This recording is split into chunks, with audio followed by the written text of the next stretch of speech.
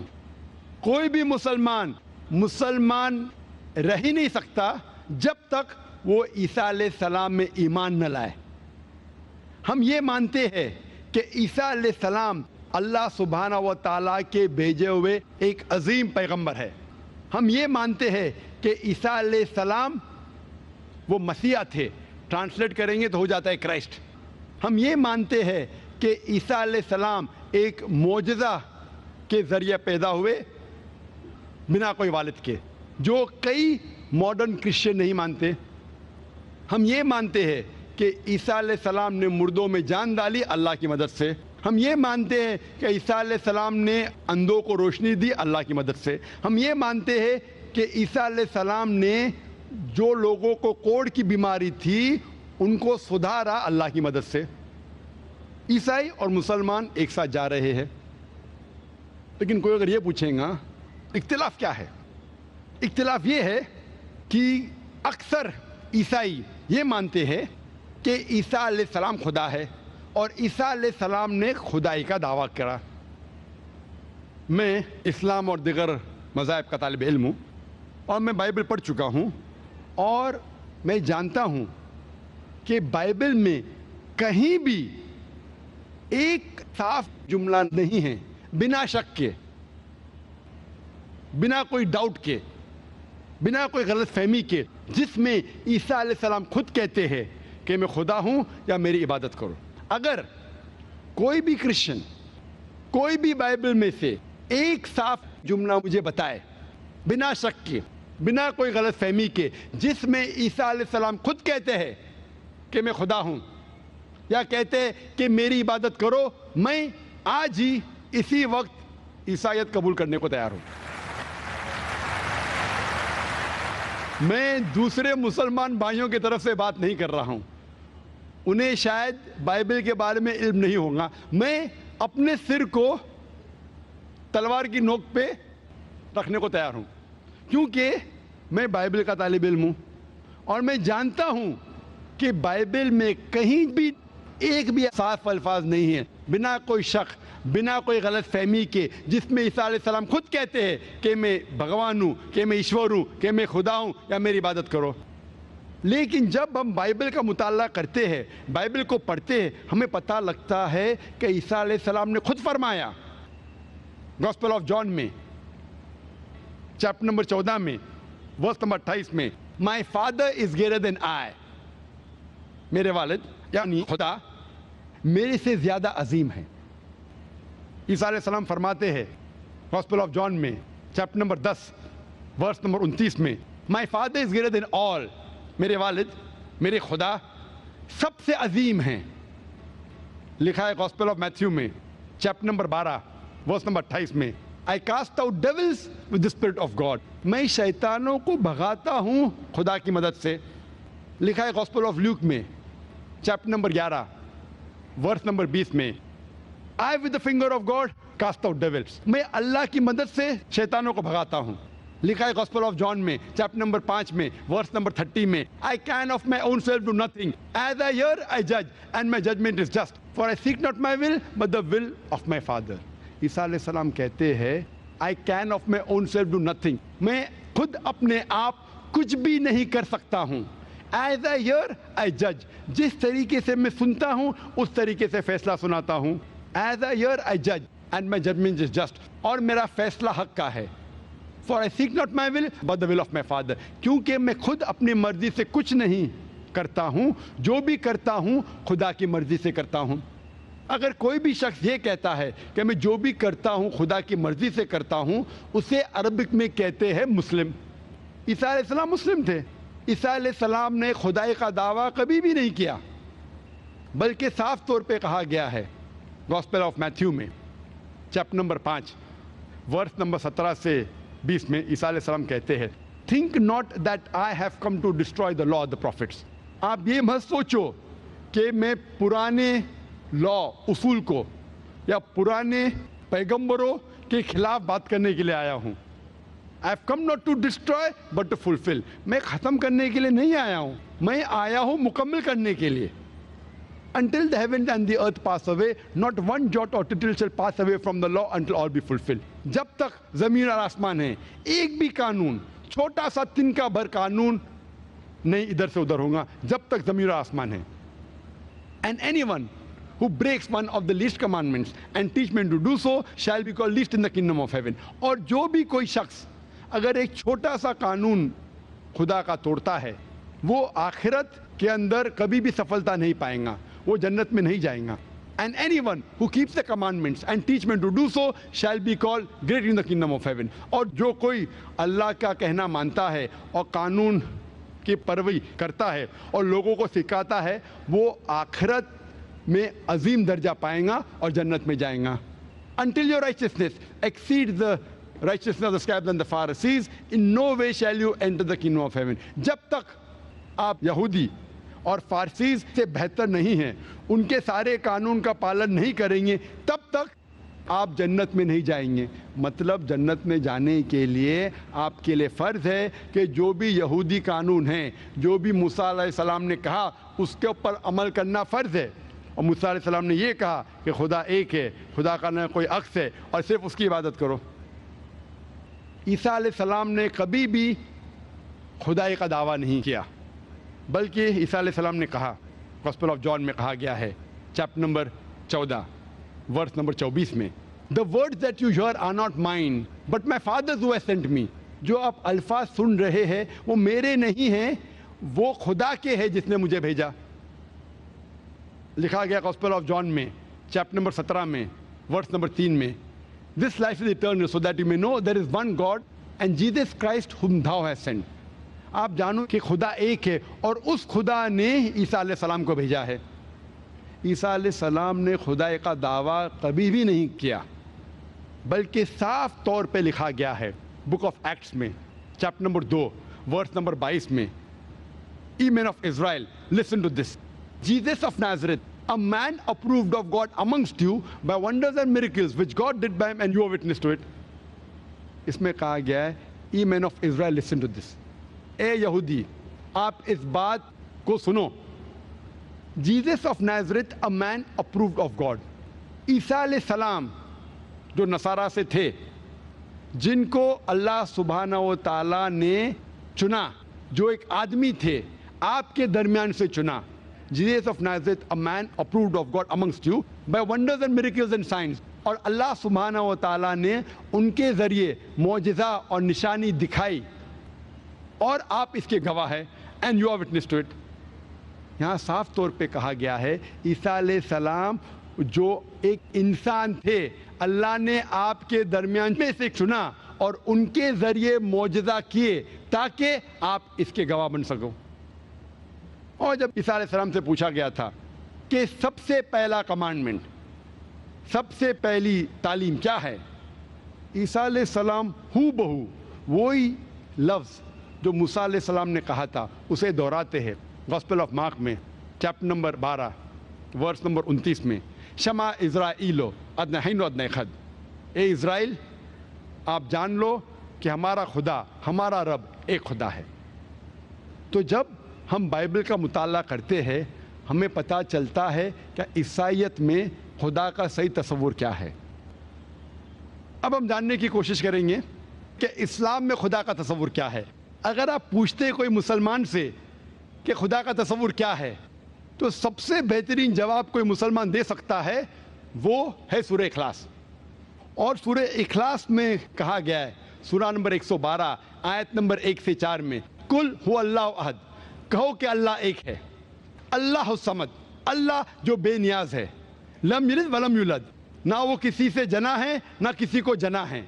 ولم یکن لہ کفوا احد, اس کے جیسا کوئی نہیں ہے. یہ سورہ اخلاص میں 4 آیتیں ہیں جس میں 4 شرائط ہے.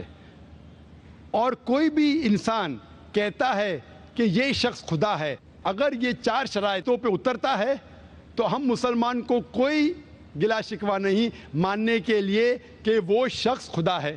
سب سے پہلی شرط قل هو اللہ احد, کہو کہ اللہ ایک ہے. دوسری شرط اللہ الصمد, اللہ جو بے نیاز ہے. تیسری شرط لم یلد ولم یولد, نہ وہ کسی کو جنا ہے نہ کسی سے جنا ہے. اور چوتھی شرط ولم یکن لہ کفوا احد, اس کے جیسا کوئی نہیں ہے. یہ چاروں شرائط پہ اگر کوئی اترتا ہے, ہمیں کوئی گلا شکوہ نہیں ماننے کے لیے کہ وہ اللہ ہے. یہ سورہ اخلاص خدا کو جاننے کا طلسمہ ہے. کوئی بھی شخص کہتا ہے کہ یہ خدا ہے, اس کو جاننے کے لیے ضروری ہے کہ وہ سورہ اخلاص کے بنیاد پہ اترے. مثال کے طور پہ اگر کوئی شخص کہتا ہے کہ بھگوان رجنیش خدا ہے. ایک وقت ایک ہندو بھائی نے مجھ سے کہا کہ ہم ہندو نہیں مانتے بھگوان رجنیش خدا ہے. میں نے کبھی بھی نہیں کہا کہ ہندو کہتے ہیں بھگوان رجنیش خدا ہے. ہندو دھرم کی کتابوں میں کہیں نہیں لکھا ہے کہ بھگوان رجنیش خدا ہے. میں نے کہا کچھ لوگ مانتے ہیں کہ بھگوان رجنیش خدا ہے. ہم اس بھگوان رجنیش کو دیکھیں گے کہ سورہ اخلاص کے بنیاد پہ وہ سفلتا پاتا ہے کہ نہیں. سب سے پہلے قل هو اللہ احد, کہو کہ اللہ ایک ہے. کیا رجنیش ایک تھا؟ ہم جانتے ہیں کہ کئی انسانوں نے دعویٰ کیا خدا رہنے کا, اور خصوصاً اس دیش ہندوستان میں ہزاروں انسان نے کہا ہے کہ میں بھگوان ہوں, میں خدا ہوں. بھگوان رجنیش ایک ہی نہیں ہے. لیکن ایک رجنیش بھکت کہیں گا نہیں وہ ڈیفرنٹ ہے, علیحدہ ہے, الگ ہے. دوسری شرط اللہ الصمد, اللہ جو بے نیاز ہے. کیا بھگوان رجنیش بے نیاز تھا؟ Was he absolute internal? ہم اس کی آٹو بایوگرافی پڑھتے پتہ لگتا ہے کہ اس کی آٹو بایوگرافی میں لکھا ہوا ہے کہ بھگوان رجنیش کو ڈائبٹیز کی بیماری تھی, اس کو استھما تھا, اس کو ریڑھ کی ہڈی کی بیماری تھی.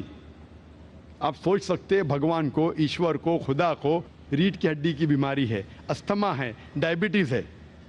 اور تیسری شرط لم یلد ولم یولد, نہ وہ کسی کو جنتا ہے نہ کسی سے جنا ہے. ہم جانتے ہیں کہ بھگوان رجنیش وہ مدھیہ پردیش میں پیدا ہوئے تھے, ان کے والدین تھے, اور سن 1981 میں رجنیش جاتے امریکہ, اور وہ ایک اسٹیٹ آف اوریگون میں اپنا سینٹر شروع کرتے رجنیش پورم.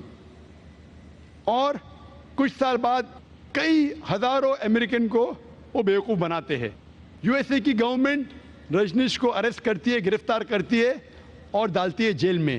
رجنیش کہتے ہیں کہ U S a government give me slow poisoning, مجھے جیل میں یو ایس اے نے دھیرے دھیرے زہر دیا.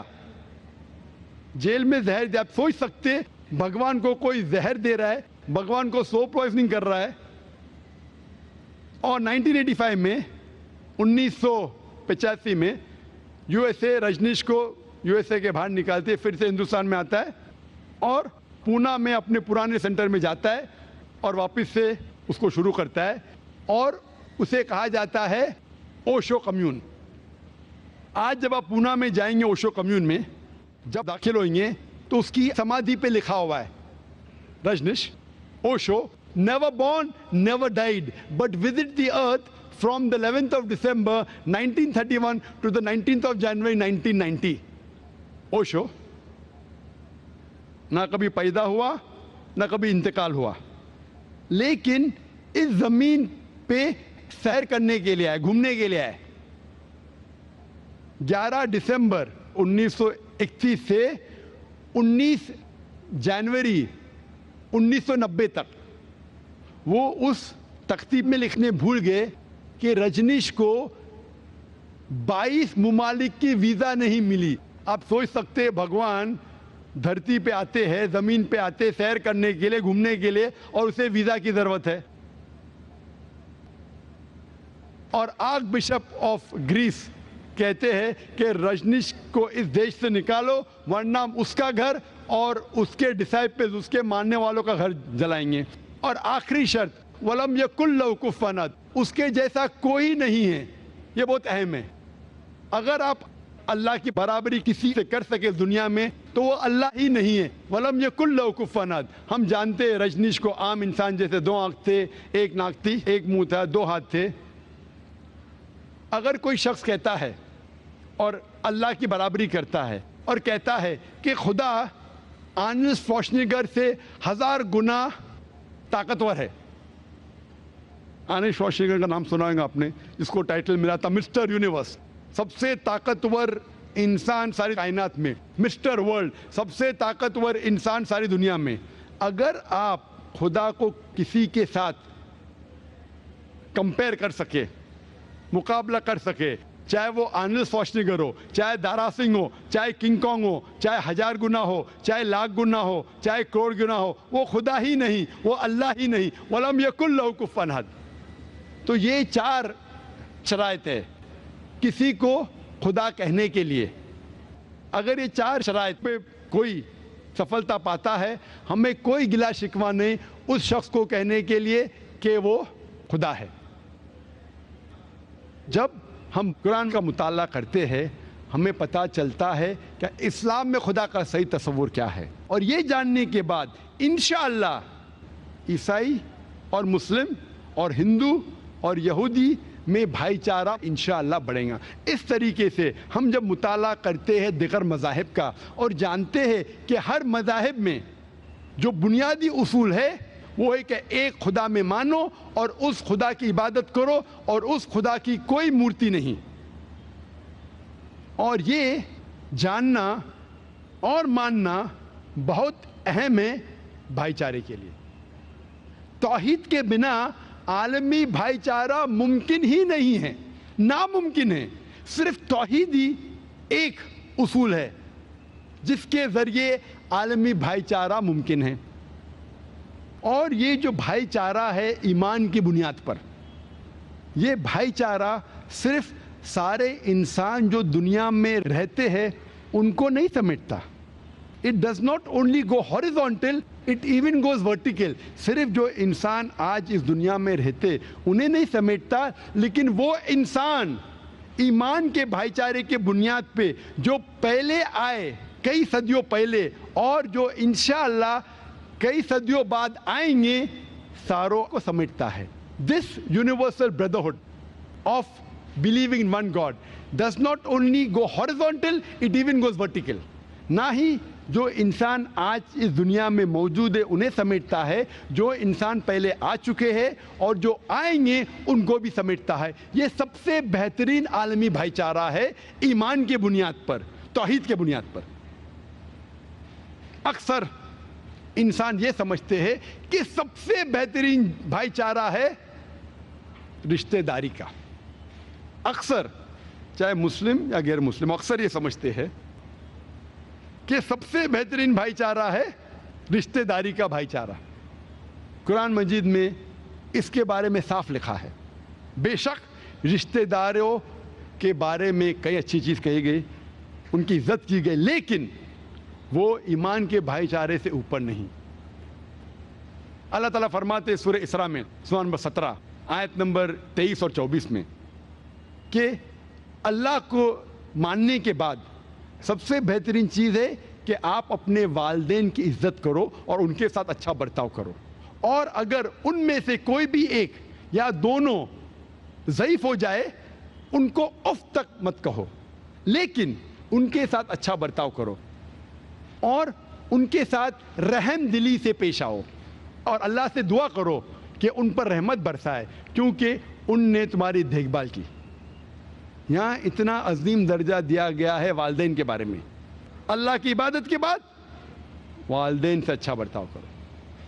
میں نے کہا اپنی تقریر میں سورہ لقمان میں سورہ نمبر 31 آیت نمبر 14 اور سورہ احقاف سورہ نمبر 46 آیت نمبر 15 میں کہا گیا ہے کہ اے انسانوں اپنے والدین سے اچھا برتاؤ کرو, لیکن فوراً بعد سورہ لقمان سورہ نمبر 31 آیت نمبر 15 میں کہا گیا ہے لیکن اگر آپ کے والدین جد و جہد کرے آپ کو کسی اور کی عبادت کرنے کے لیے اللہ کے علاوہ, آپ ان کا کہنا مت مانو, پھر بھی ان کے ساتھ حسن سلوک کرو. اس میں کہا گیا ہے کہ اگر آپ کے والدین جد و جہد کر رہے, آپ کو شرک کرنے پہ مجبور کر رہے, تو آپ ان کی بات مت مانو, لیکن پھر بھی ان کے ساتھ اچھا سلوک کرو. اللہ تعالیٰ فرماتے سورہ نساء میں سورہ نمبر 4 آیت نمبر 135 میں یا ایھا الذین آمنو, اے مومنو حق کے لیے گواہی دو, اللہ کے لیے حق کے لیے اللہ کا ساتھ دو اور گواہی دو، چاہے وہ گواہی آپ کے خلاف ہو، چاہے آپ کے والدین کے خلاف ہو، چاہے آپ کے رشتہ دار کے خلاف ہو، چاہے غریب کے خلاف ہو، چاہے امیر کے خلاف ہو۔ اللہ تعالیٰ فرماتے اے مومنوں، اے مسلمانوں، حق کا ساتھ دو، اللہ کے لیے گواہی دو، چاہے وہ آپ کے خلاف ہو، چاہے آپ کے والدین کے خلاف ہو، چاہے آپ کے رشتہ دار کے خلاف ہو، چاہے امیر کے یا غریب کے خلاف ہو۔ مطلب اپنے خلاف بھی اگر حق کی بات کرے، اگر آپ کا نقصان بھی ہو پھر بھی حق کی بات کرو، اللہ کا ساتھ دو، چاہے آپ کے والدین کے خلاف ہو اللہ کا ساتھ دو، چاہے آپ کے رشتہ دار کا خلاف ہو اللہ کا ساتھ دو، چاہے امیر یا غریب کے خلاف ہو۔ امیر کے خلاف بھی دینا پڑا تو اللہ کے لیے امیر کے خلاف گواہی دو۔ یہ تو میں سمجھتا تھا امیر کے خلاف، اور امیر کے خلاف تو کیا ہوا، گواہی دینا چاہیے، لیکن جب ایک تفسیر پڑھا مجھے پتا چلا، جب اللہ تعالیٰ کہتے امیر یا غریب، ہمارے ذہن میں آتا ہے کیا امیر کے خلاف بھی گواہی دیں گے ہم، لیکن امیر کے خلاف تو دینا پڑے تو دو، لیکن اگر آپ سوچتے غریب انسان ہے اس کا کون دیکھ بھال کرے گا، چلو میں جھوٹی گواہی غریب کے فیور میں دوں، وہ بھی حرام ہے، کیونکہ لکھا ہے کہ اللہ تعالیٰ دونوں کی حفاظت کرتے، چاہے امیر ہو چاہے غریب ہو۔ مطلب صرف امیر کے خلاف مت دو، لیکن غریب کے خلاف بھی اگر دینا پڑا حق کی گواہی، آپ یہ نہیں سوچ سکتے ارے غریب انسان ہے اس کے ساتھ کون ہے، تو میں جھوٹی گواہی اس کے فیور میں دو، اس کے حق میں دو، غلط ہے۔ جھوٹی گواہی غریب سمجھ کے دینا وہ بھی غلط ہے، کیونکہ اللہ تعالیٰ سب کا دیکھ بھال کرتا ہے، چاہے امیر ہو یا غریب ہو، کالا ہو یا گورا ہو، عورت ہو یا آدمی ہو۔ اس آیت سے یہ معلوم پڑتا ہے کہ جو ایمان کا درجہ ہے، ایمان کا بھائی چارہ، وہ رشتہ داری کے بھائی چارے سے کہیں زیادہ افضل ہے۔ میں اپنے تقریر کو ختم کرنا چاہتا ہوں چند مثالوں کے ساتھ۔ قرآن مجید میں کئی مثالیں ہیں جس میں ہمیں پتہ چلتا ہے کس طریقے سے ہمارے پیغمبروں نے ایمان کے بھائی چارے کے لیے رشتہ داری کی قدر نہیں کی۔ سب سے بہترین مثال ہے نوح علیہ السلام کی، جس کا ذکر آتا ہے سورہ ہود میں، سورہ نمبر 11 آیت نمبر 45 سے آیت نمبر 49 تک۔ اور ہمیں بیک گراؤنڈ پتہ ہے نوح علیہ السلام کے بارے میں کہ نوح علیہ السلام اللہ کے پیغمبر تھے، انہیں وحی آئی تھی کہ بارش ہونے والی ہے تو آپ ایک ناؤ بناؤ۔ وہ لوگوں سے پیغام دیتے، اکثر لوگ نہیں مانتے، ان میں سے ان کا بیٹا بھی نہیں مانتا، بولتا ہے بارش اس ڈیزرٹ میں، اس صحرے میں ممکن ہی نہیں، اور آ بھی گئی تو میں پہاڑی کی چوٹی پہ جا کے بیٹھ جاؤں گا، اتنا اونچا پانی تو آ ہی نہیں سکتا ہے۔ یہاں نوح علیہ السلام اللہ سبحانہ و تعالیٰ سے وچن لیتے ہیں کہ یا اللہ سبحانہ و تعالیٰ آپ میرے گھر والوں کو بچانا، اللہ تعالیٰ وعدہ دیتے کہ میں تمہارے گھر والوں کو بچاؤں گا۔ پھر بارش آتی ہے، نوح علیہ السلام کے بیٹے وہ جاتے پہاڑی کی چوٹی پہ، اور بارش آتی ہے، پانی بڑھتا ہے چوٹی پہ بڑھتا ہے، اور ان کا بیٹا جب ڈوبنے آتا ہے وہ مدد کے لیے چلاتا ہے اپنے والد سے، نوح علیہ السلام سے۔ تو نوح علیہ السلام اللہ کی طرف دیکھ کے کہتے ہیں اور ان کو وعدہ یاد دلاتے کہ تو نے وعدہ کیا تھا کہ تو میرے گھر والوں کو بچائیں گا۔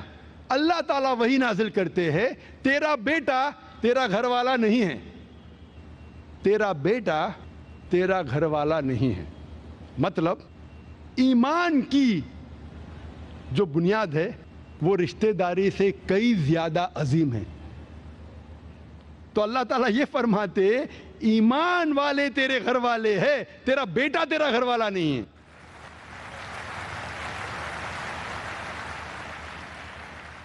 دوسری مثال قرآن مجید میں دی گئی ہے، جو پیغمبر اپنے والد کے خلاف جاتے، جہاں ہم جانتے ہیں کہ ابراہیم علیہ السلام کے والد مشرک تھے، اس کے والد ابراہیم علیہ السلام کو گھر کے باہر نکالتے، تو ابراہیم علیہ السلام دعا کرتے اللہ سے اور کہتے کہ میں دعا کروں گا میرے خدا سے کہ تجھ پہ سلامتی نازل کرے۔ یعنی ان کا باپ ان کو گھر کے باہر نکالتا ہے، پھر بھی وہ اللہ کی عبادت کرتا ہے اور دعا کرتا ہے کہ میرے والد پہ رحمت برسا، کہتا ہے السلام علیکم۔ اور کئی مثال ہے، آپ پڑھیں گے سورہ تحریم سورہ نمبر 66 آیت نمبر 10 میں.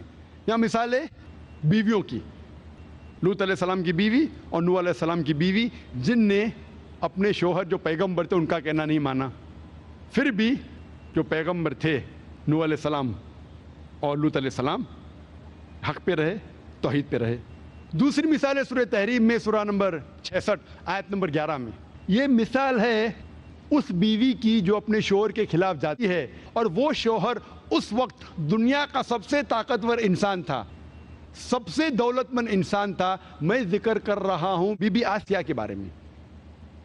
بی بی آسیہ کے بارے میں جو اہلیہ تھی فرعون کی, سورہ تحریم میں سورہ نمبر 66 آیت نمبر 11 میں بی بی آسیہ دعا کرتی اللہ سبحانہ و تعالیٰ سے, یا اللہ, یا رب, تو میری ساری دولت لے لے, اس کے بدلے میں ایک گھر تیرے قریب مجھے جنت میں دے.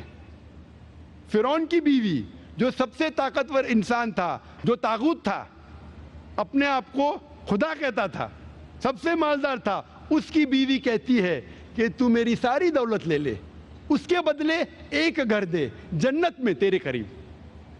قرآن میں مثال ہے کہ والد نے اپنے غلط بیٹے کے خلاف گئے توحید کے لیے. مثال ہے کہ پیغمبر اپنے والد کے خلاف گئے, بچوں کے خلاف گئے, والد کے خلاف گئے. پیغمبر نے اپنے اہلیہ کے خلاف گئے صرف اللہ کے لیے. بیوی نے اپنے شوہر کے خلاف گئے صرف اللہ کے لیے.